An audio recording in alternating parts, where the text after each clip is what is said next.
चलिए, तो टॉपिक क्या था आज का नया? तो आज का टॉपिक है स्वर्ण पत्र विद्युतदर्शी। क्या करता है ये? तो वस्तुओं पर आवेश की उपस्थिति का ज्ञान हमें इस उपकरण से होता है। इसकी आवश्यकता क्यों है? इसकी आवश्यकता इसलिए है क्योंकि विद्युत आवेश को हम हमारी आंखों से देख नहीं पाते हैं।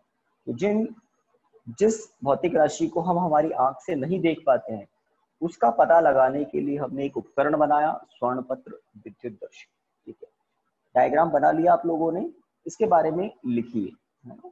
जहां आपको स्पेस दिख रहा है लेफ्ट साइड में लिख सकते हैं, लिखिए वस्तुओं पर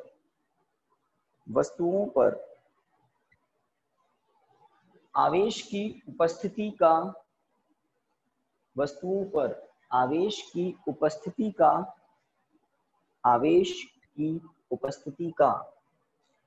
पता लगाने हेतु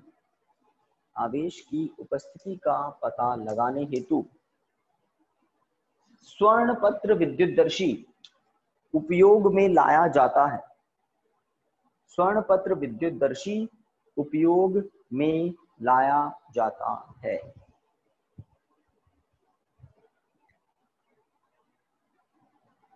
खड़ी पाई हो गया? Yes sir. ये हो गया। इसका एक सिद्धांत और बता देता हूं मैं आपको। तो इसका सिद्धांत क्या है? इसका सिद्धांत के लिए अंदर एक सब हेडिंग बना लो, सिद्धांत, इसके अंदर लिखिए। तो सिद्धांत क्या है पहले समझ लो। हम क्या जानते हैं? हम ये जानते हैं कि समान प्रकृति के आवेश एक दूसरे को क्या करते हैं? प्रतिकर्षित करते हैं। समान प्रकृति के आवेश एक दूसरे को प्रतिकर्षित करते हैं। तो स्वर्ण पत्र विद्युतदर्शी इसी सिद्धांत पर काम करता है। किस सिद्धांत पर? कि समान प्रकृति के आवेश एक दूसरे को प्रतिकर्षित करते हैं। यहाँ पर स्वर्ण पत्रों के बीच में कोण दिख रहा है थोड़ा आपको, है ना? ये कोण दिख रहा है। इस तरह से ये दो मार्कर से मैं दिखा देता हूं। तो इस तरह से ये स्वर्ण पत्र लगे हुए हैं सबसे नीचे। जैसे ही स्वर्ण पत्रों पर, आगे हम बताएंगे कैसे आवेश आता है, अगर स्वर्ण पत्रों पर आवेश आ जाता है, इस पर भी प्लस, इस पर भी प्लस, तो एक दूसरे से दूर हटने लग जाते हैं। ठीक है, पहले ये कैसे थे? थोड़ा नजदीक थे, दूर हटने लग जाते हैं। तो अगर आवेश आएगा स्वर्ण पत्रों पर, कैसा? एक जैसा, इस पर भी प्लस, इस पर भी प्लस, तो इनके बीच का कोण बढ़ता है, ये एक दूसरे को प्रतिकर्षित करते हैं। ऋणावेश आएगा दोनों पर, तब भी एक दूसरे को प्रतिकर्षित करेंगे। तो हमें आवेश तो आंखों से नहीं दिखता, लेकिन स्वर्ण पत्र जब एक दूसरे से दूर हटेंगे तो इनके बीच का कोण बढ़ेगा और वो हमें दिख जाएगा। तो स्वर्ण पत्रों के बीच का कोण देखकर हमें आवेश की उपस्थिति का पता लगता है। पहले सिद्धांत लिख लें। सिद्धांत लिखिए, स्वर्ण पत्र विद्युतदर्शी इस सिद्धांत पर कार्य करता है कि स्वर्ण पत्र विद्युतदर्शी इस सिद्धांत पर कार्य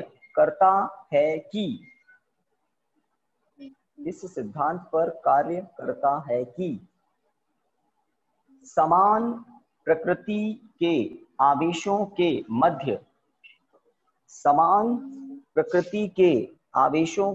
मध्य ये सरिता भाटी म्यूट कर लें अपने आप को, ओके।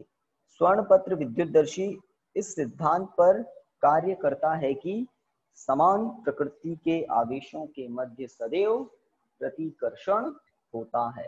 तो चित्र बना लिया, सिद्धांत तक हमने लिख भी लिया। अब ये काम कैसे करता है उसको समझते हैं। तो देखिए सर, एक बार फिर से बोलना। सिद्धांत क्या? हाँ सर। सिद्धांत है ना? तो हमने क्या कहा? हाँ। स्वर्ण पत्र विद्युतदर्शी इस सिद्धांत पर कार्य करता है कि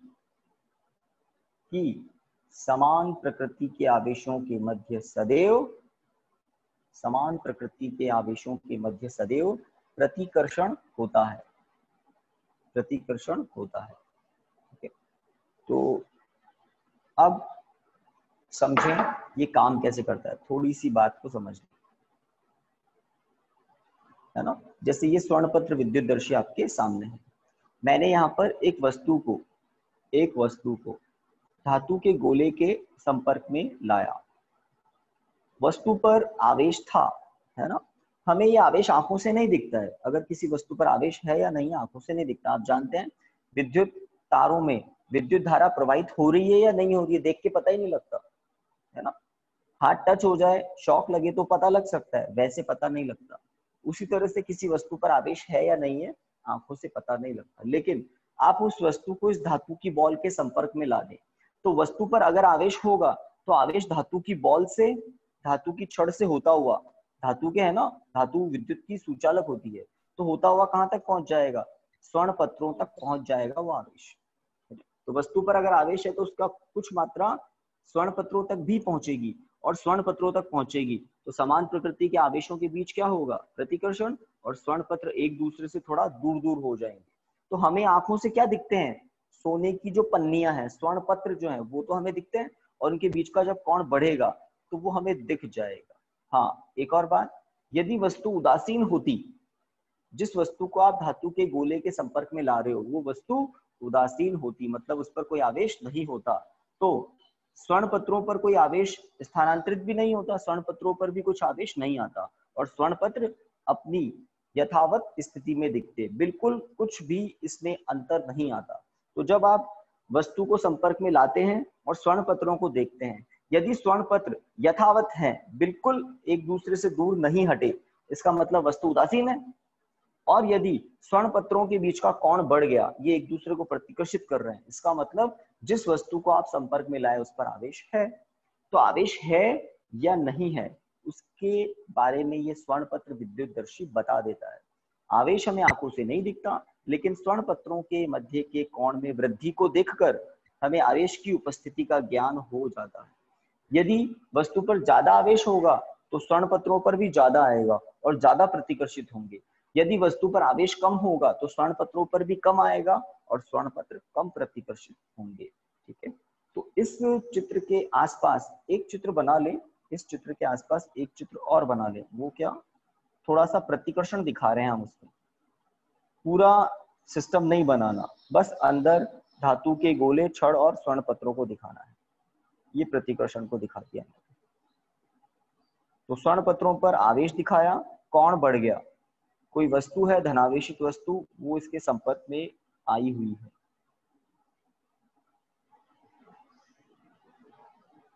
एक धनावेशित छड़ को संपर्क में लाए। ठीक है, तो धातु की छड़ से होता हुआ आवेश कहां तक पहुंचा, स्वर्ण पत्रों तक पहुंचा, तो स्वर्ण पत्र एक दूसरे से दूर हट गए। तो आप देख रहे हैं यहाँ पर कोण कम है, यहाँ पर कोण ज्यादा है। बताइए, दिख रहा है कोणों में अंतर? यहाँ स्वर्ण पत्रों के मध्य का कोण कम है, थोड़ा कम है, और यहाँ पर थोड़ा ज्यादा है प्रतिकर्षण के कारण। यहाँ लिख सकते हैं आप एरो बनाकर, क्या, प्रतिकर्षण। चलिए, तो ये थी स्वर्ण पत्र विद्युतदर्शी की कहानी। किस काम आता है, वस्तुओं पर आवेश की उपस्थिति या अनुपस्थिति का पता लगाने के लिए काम में आता है। चलिए आगे बढ़ सकते हैं, आगे बढ़ सकते हैं। अब आगे आपका एक महत्वपूर्ण टॉपिक, बहुत महत्वपूर्ण टॉपिक है, लिखिए कूलाम का नियम।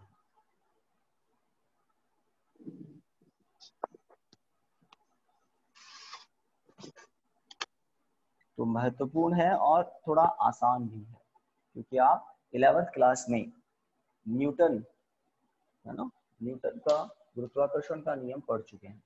तो स्थिर विद्युतिकी में कूलाम का नियम कुछ उसी तरह से है जिस तरह से गुरुत्वाकर्षण में न्यूटन का गुरुत्वाकर्षण का नियम है।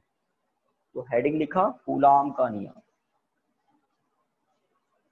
तो प्रयोगों द्वारा क्या पता लगता है, प्रयोगों द्वारा पता लगता है कि आवेश एक दूसरे पर बल लगाते हैं। समान प्रकृति के आवेश एक दूसरे को प्रतिकर्षित करते हैं और विपरीत प्रकृति के आवेश एक दूसरे को आकर्षित करते हैं, प्रतिकर्षित करते हैं, आकर्षित करते हैं। तो क्या लगाते हैं, वो एक दूसरे पर बल लगाते हैं। उस बल को क्या कहा जाता है, उस बल को कहा जाता है विद्युत बल। आवेशों के मध्य कौन सा बल लगता है, विद्युत बल। तो कूलाम ने सबसे पहले आवेशों के मध्य लगने वाले विद्युत बल के परिमाण के बारे में अपना एक नियम दिया और इस नियम की सहायता से एक सूत्र बनता है, वहां तक हमें करना है। चलिए तो नियम लिखना शुरू करें क्या, है ना? Yes, हाँ sir. सर। तो शुरू कीजिए, बढ़िया राइटिंग में लिखिए। कूलाम के नियमानुसार, कूलाम के नियमानुसार निर्वात में स्थित, कूलाम के नियमानुसार निर्वात में स्थित, निर्वात में स्थित दो बिंदुवत आवेशों, दो बिंदुवत आवेशों के मध्य, दो बिंदुवत आवेशों के मध्य लगने वाले विद्युत बल, लगने वाले विद्युत बल, लगने वाले विद्युत बल का परिमाण, का परिमाण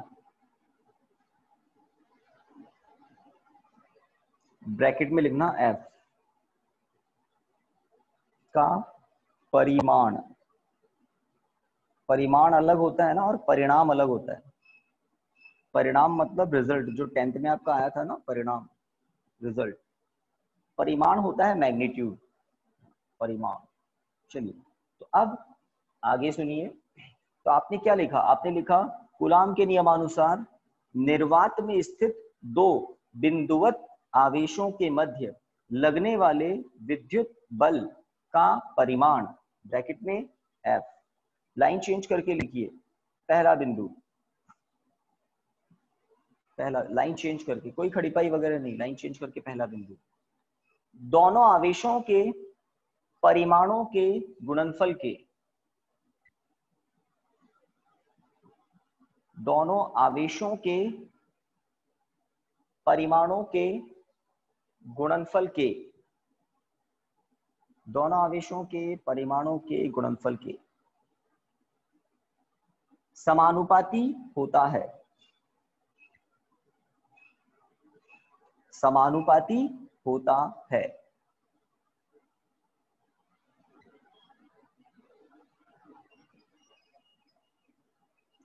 अर्थात F समानुपाती Q1 गुणा Q2,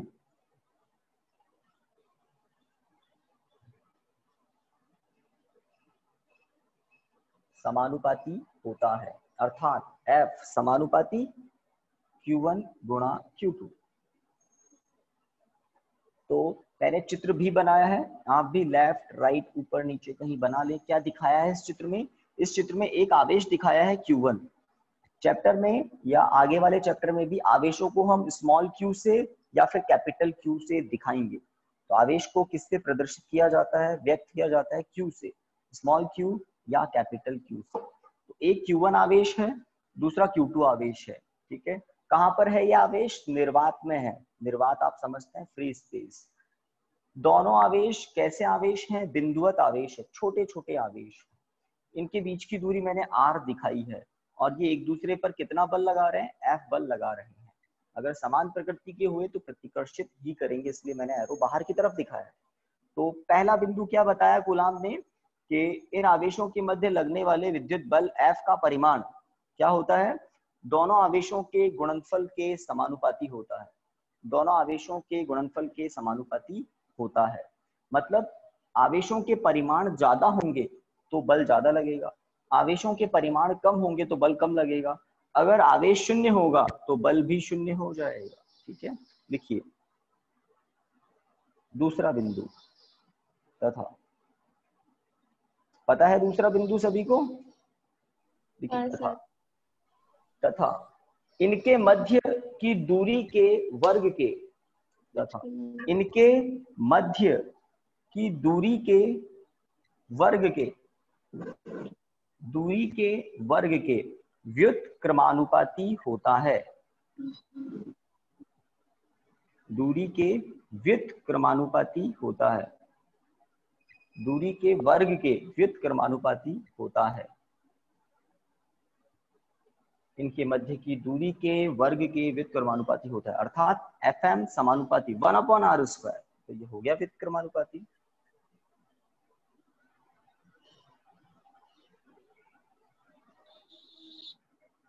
तो ये दो बातें बताई थी कूलाम ने। तो कूलाम ने बार बार प्रयोग दोहराए और आवेशों को कभी निकट रखा, तो निकट रखा तो क्या पाया, बल ज्यादा लगता है। आवेशों को एक दूसरे से ज्यादा दूरी पर रखा तो क्या पाया, बल कम लगता है। तो वो इस निष्कर्ष पर पहुंचा कि दूरी बढ़ाओ तो बल घटेगा, दूरी घटाओ तो बल बढ़ेगा। और आवेशों के परिमाणों को बदला तो उसको ये पता लगा कि आवेशों के परिमाण ज्यादा होने पर बल ज्यादा लगता है। 1 व 2 से, तो पहले और दूसरे पदों से आपको F समानुपाती क्या मिलेगा, Q1 गुणा Q2 अपॉन R²। Q1 गुणा Q2 अपॉन R²। फटाफट लिखें। अब हम इस समानुपाती के चिन्ह को हटाने के लिए एक समानुपाती स्थिरांक, समानुपाती नियतांक लगाएंगे और वो होगा कैपिटल K से लिखा जाएगा। तो इसके नीचे लिखिए F बराबर K Q1 into Q2 upon R²।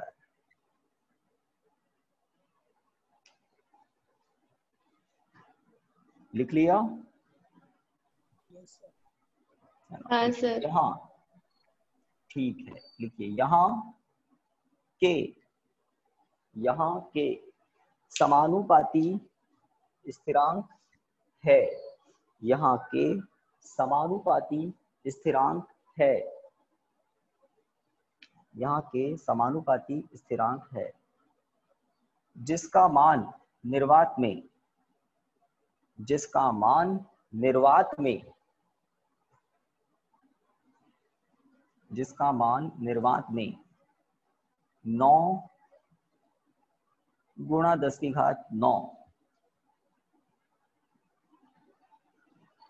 9 गुणा 10⁹ newton into metre square upon coulomb square होता है, होता है। मात्रक सही है क्या? K का मात्रक देखो सूत्र से बनता है, आवेश का मात्रक कूलाम होता है, दूरी का मात्रक मीटर होता है और बल का मात्रक न्यूटन होता है। तो इस K का मात्रक क्या होगा, newton into metre square upon coulomb square. Q into Q मतलब 2 बार आवेश है ना, तो K का निर्वात में मान होता है 9 गुणा 10⁹ मात्रक newton into metre square upon coulomb square. K के बारे में आपको और बताएंगे, है ना, कि K का एक सूत्र भी होता है, उसके बारे में भी बताएंगे, लेकिन आपको पहले इस नियम पर ध्यान देना है। तो कूलाम का नियम क्या है, निर्वात में स्थित दो बिंदुवत आवेशों, निर्वात शब्द पर अंडरलाइन कर देना, बिंदुवत आवेशों पर अंडरलाइन कर देना। तो कूलाम ने दो विशेष स्थितियां ली, आवेशों को निर्वात में लिया और आवेशों को कैसा लिया, बिंदुवत लिया, ताकि दूरी नापने में दिक्कत नहीं हो, दूरी नापने में दिक्कत नहीं हो। अगर आवेश बड़े बड़े आकार के हों तो दूरी नापने में समस्या आ जाती है। तो कूलाम ने विशेष स्थितियों को लेकर अपना नियम दिया कि निर्वात में स्थित दो बिंदुवत आवेशों के मध्य लगने वाले विद्युत बल का परिमाण दोनों आवेशों के परिमाणों के गुणनफल के तो समानुपाती होता है तथा इनके मध्य की दूरी के वर्ग के व्युत्क्रमानुपाती होता है। इस तरह से हम आगे बढ़ते हैं। और ये जो समानुपाती स्थिरांक होते हैं, इनके मान प्रयोगों द्वारा पता लगते हैं, एक्सपेरिमेंट करके ही K का मान पता लगाया जा सकता है। और वैज्ञानिकों ने हर बार प्रयोग किए तो ऐसा पद्धति में K का मान क्या मिला, 9 गुणा 10⁹ newton into metre square upon coulomb square. चलिए आगे लिखते हैं सदिश रूप में, है ना। इसी सूत्र को हम किस में लिखेंगे, सदिश रूप में, सदिश रूप में।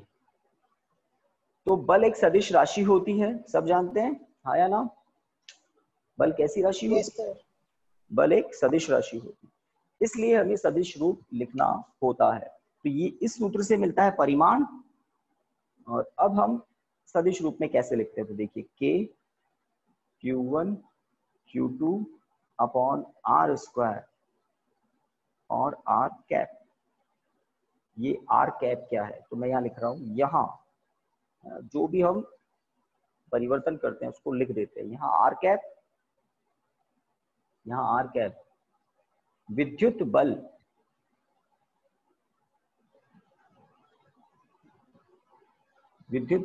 F की दिशा में इकाई सदिश है,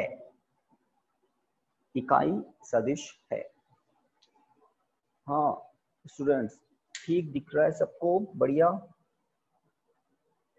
यस सर। हाँ सर। सभी को?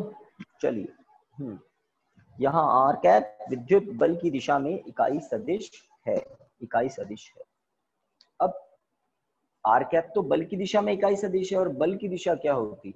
तो एक नोट आपको और बताते हैं, महत्वपूर्ण बात है।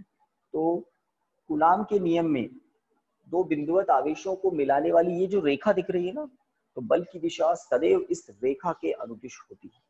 तो यहाँ तक तो आपने लिख दिया, नोट करके एक बात और लिखवा देता हूं।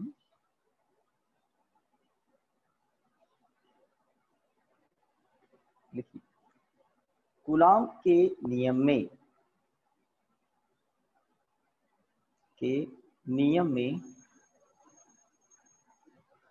कूलाम के नियम में विद्युत बल की दिशा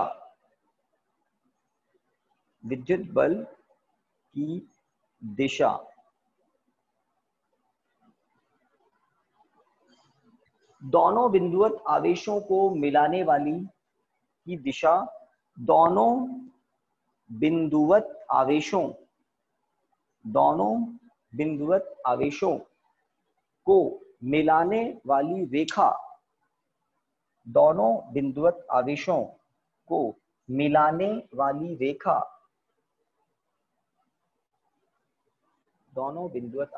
को मिलाने वाली रेखा के अनुदिश होती है,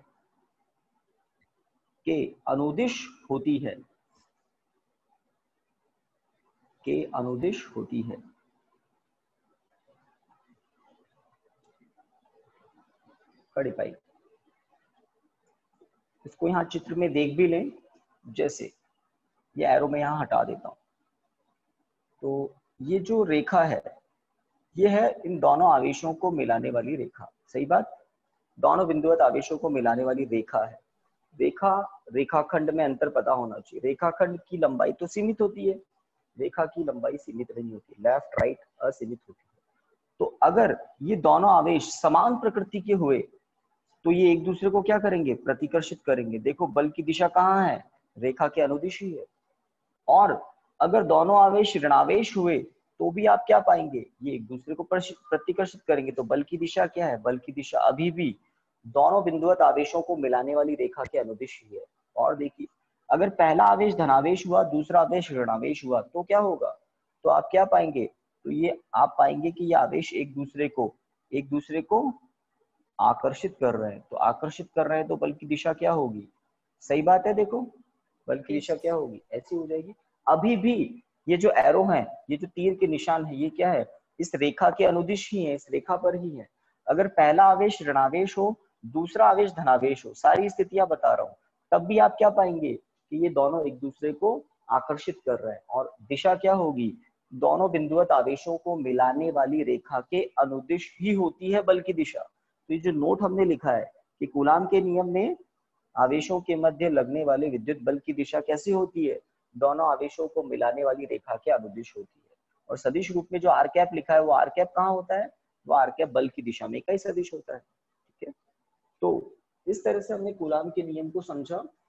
एक त्रिभुज नियम से भी मैं आपका इसका सदिश रूप बताऊंगा बड़ा डिटेल में, है ना। 11th में आपने पढ़ा होगा सदिशों के योग का त्रिभुज नियम, उससे भी हम कूलाम के नियम के सदिश रूप को समझने की कोशिश करेंगे। उससे पहले आप एक सवाल करें, जैसे बहुत आसान सवाल आपसे करवाते हैं। सबसे पहले एक आवेश है ए बिंदु पर, दूसरा आवेश है बी बिंदु पर। ए बिंदु पर कितना आवेश है? तो ए बिंदु पर है 3 × 10⁻⁷ कूलाम आवेश है ए बिंदु पर। और बी बिंदु पर कितना है? तो बी बिंदु पर है 2 × 10⁻⁷ कूलाम आवेश है। और दोनों आवेशों के बीच की दूरी कितनी है? तो दूरी है 3 सेंटीमीटर। तो आपको बताना है इन दोनों आवेशों के मध्य लगने वाले विद्युत बल का परिमाण। दोनों आवेशों के मध्य लगने वाले विद्युत बल का परिमाण ज्ञात कीजिए। आसान प्रश्न है ना।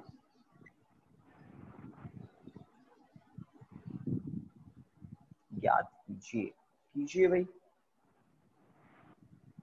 हल।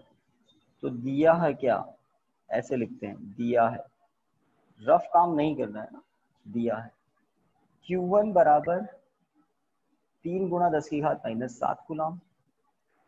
दूसरा आवेश है Q2, मान लिया Q2, तो वो है 2 गुणा 10 की घात -7 कूलम। दोनों आवेशों के मध्य की दूरी कितनी है, 3 सेंटीमीटर। तो गौर फरमाए 3 क्या है, सेंटीमीटर। 3 क्या है, सेंटीमीटर। आपको पता होना चाहिए सेंटीमीटर एसआई पद्धति में मात्रक नहीं है, तो एसआई पद्धति में दूरी का मात्रक क्या है, तो इसको 100 से भाग देकर मीटर में बदला जा सकता है। तो सेंटीमीटर को मीटर में बदलने के लिए 100 से भाग ही तो लगाते हैं, तो 100 से भाग लगाओगे तो क्या लिखेंगे, 3 गुणा 10 की घात -2 हो गया मीटर। अब सूत्र, तो हम क्या जानते हैं, कूलाम के नियम से, कूलाम के नियम से F बराबर K Q1 Q2 upon R square. मान रखें तो मान रखते हैं F बराबर K का मान 9 गुणा 10 की घात 9 याद करना पड़ेगा। समानुपाती स्थिरांक K का मान 9 गुणा 10 की घात 9 याद करना पड़ेगा। Q1 3 गुणा 10 की घात -7, Q2 2 गुणा 10 की घात -7 बटा R स्क्वायर। तो R क्या है, R ये है 3 गुणा 10 की घात -2, तो इसका वर्ग क्या हो जाएगा, 9 गुणा 10 की घात -4। सही बात है ना। तो 9 गुणा 10 की घात -4 क्या है, R स्क्वायर। R स्क्वायर, तो R क्या है, तो इसका वर्ग आप करेंगे तो आपको क्या मिलेगा, इसका वर्ग ये होता है। हाँ भाई, हल किया किसी ने, कितना न्यूटन, कितना न्यूटन, कोई बताएगा कितना न्यूटन। 0.6 पहले लिखेंगे 6 गुणा 10 की घात -1 न्यूटन। आप लोग बताएं, अभी तक तो सबका आंसर आ जाना चाहिए था, तो बड़ा आराम से कर रहा हूँ। 6 गुणा 10 की घात -1 न्यूटन आ रहा है क्या, यस सर, है ना। और 6 गुणा 10 की घात -1 न्यूटन को 0.6 न्यूटन भी बोल सकते हैं, बोल सकते हैं। तो एक प्रश्न इसलिए करवाया मैंने ये, क्योंकि अभी अभी हमने कूलाम का नियम पढ़ा, तो कूलाम के नियम के सूत्र पर आधारित ये एक सरल प्रश्न आपको करवाना था। इस प्रश्न में आपको क्या ध्यान देना है, आपको ध्यान देना है दूरी का। जल्दीबाजी में बच्चे, है ना, सेंटीमीटर में ही मान रख देते हैं। अगर सेंटीमीटर में मान रखोगे तो बल कभी भी न्यूटन में नहीं मिलेगा। तो बल का मात्रक न्यूटन किस पद्धति में है, एसआई पद्धति में है, तो दूरी भी किस में रखनी पड़ेगी, एसआई पद्धति में। और एसआई पद्धति में दूरी का मात्रक क्या होता है, मीटर होता है। तो ये बात आपको ध्यान रखनी पड़ेगी। बाकी तो प्रश्न आसान है ना। हो गया स्टूडेंट्स। और वीडियो ऑडियो कैसा क्या चल रहा है, क्लियर आ रही है, बिल्कुल क्लियर आ रही है। चलिए एक प्रश्न और हाँ करेंगे सर। आप सेल्फ। चलिए तो एक प्रश्न, इसको मिटा दूं क्या, हाँ सर, चलिए तो एक प्रश्न और आप करके बताइए।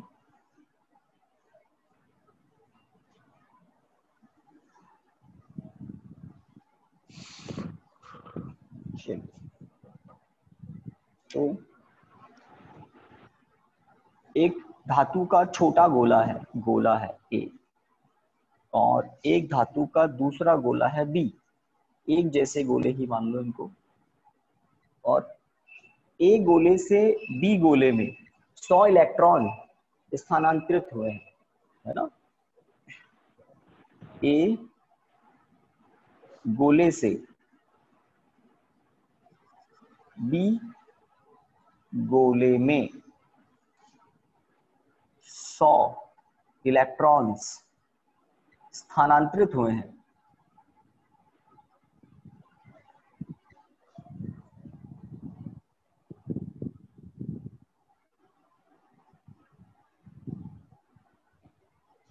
किए गए हैं।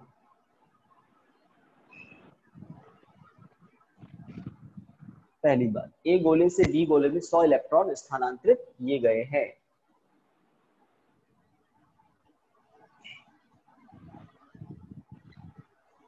इन गोलों को एक दूसरे से, इन गोलों को एक दूसरे से 10 सेंटीमीटर दूर रखा गया है, रखा गया है ना। इनके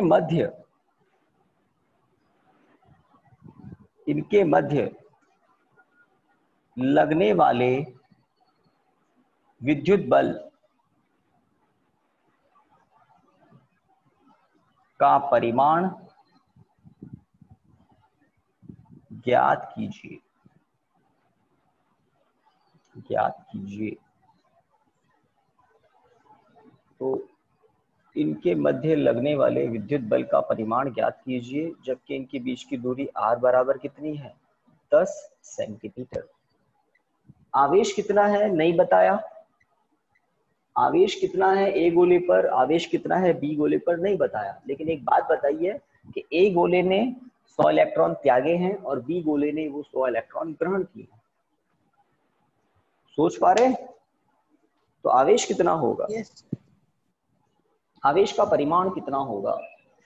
तो चूंकि 100 इलेक्ट्रॉनों का स्थानांतरण बता रहे हैं तो n है 100 और E की वैल्यू आप जानते हैं 1.6 इंटू 10⁻⁻19 कूलम।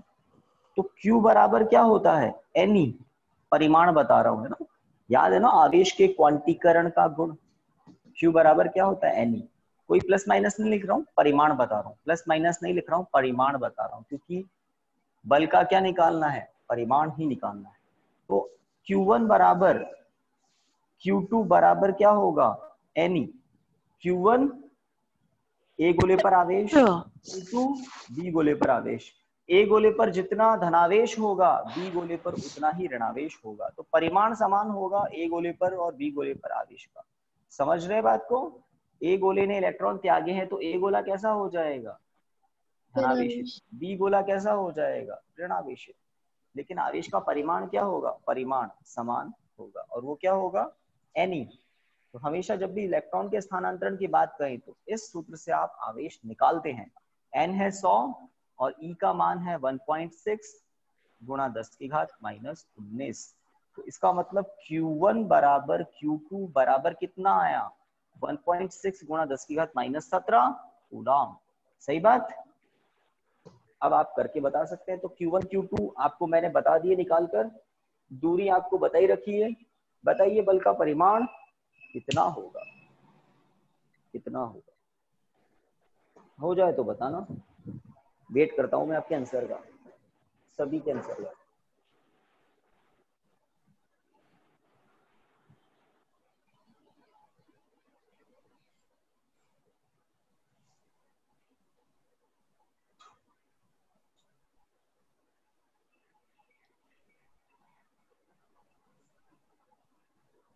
तो वीडियो तो बढ़िया दिख रहा है इधर तो।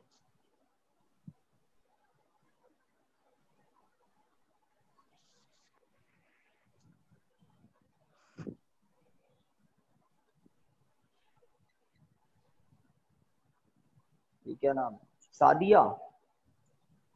आवाज आ रही है सादिया? यस नो बोलो। सादिया आवाज आ रही है ना? हाँ ना तो बोलो फटाफट। सादिया आवाज आ रही क्या? यस सर नो सर भी नहीं बोल रहे आप। आवाज आ रही है सादिया?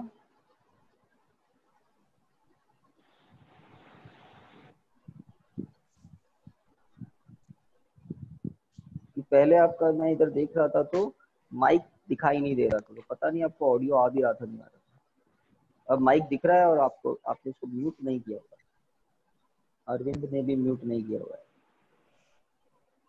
क्या होता है, मैं यहाँ पर जो रिकॉर्डिंग जो कर रहा हूँ ना उसमें फिर डिस्टरबेंस आता है, इसलिए कह रहा हूँ।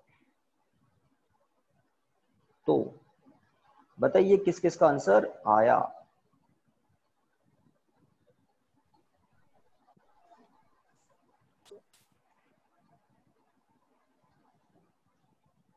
तो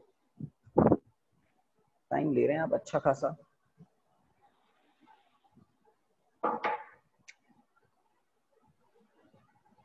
हल सूत्र क्या है हमें पता है, k q1 q2 upon r square, पहली बात सूत्र। अब दूसरी बात मान रखना है, k का मान, k का मान आपको शायद याद हो गया होगा 9 गुणा 10 की घात। q1 और q2 का मान, तो q1 1.6 into 10 to the power minus 17, q2 भी इतना ही है 1.6 गुणा 10 की घात माइनस 17। तो आवेश बल का परिमाण निकालने के लिए आवेशों के भी परिमाण रखे जाते हैं। दूरी की बात करें 10 सेंटीमीटर का मतलब होता है 10 की घात माइनस 1 मीटर, है ना। 10 को 100 से भाग लगाएं तो 1/10 आएगा। तो सेंटीमीटर को मीटर में बदलने के लिए 100 से भाग लगाते हैं, तो 10 को 100 से भाग लगाएंगे तो 1/10 आएगा। 1/10 को 10 की घात माइनस 1 लिखते हैं और इसका वर्ग करेंगे, दूरी का वर्ग है तो इसका वर्ग करेंगे तो नीचे क्या आएगा 10 की घात माइनस 2, 10 की घात माइनस 1 का वर्ग 10 की घात माइनस 2। अब इसको सॉल्व कर लेते हैं, बस गुणा करना है।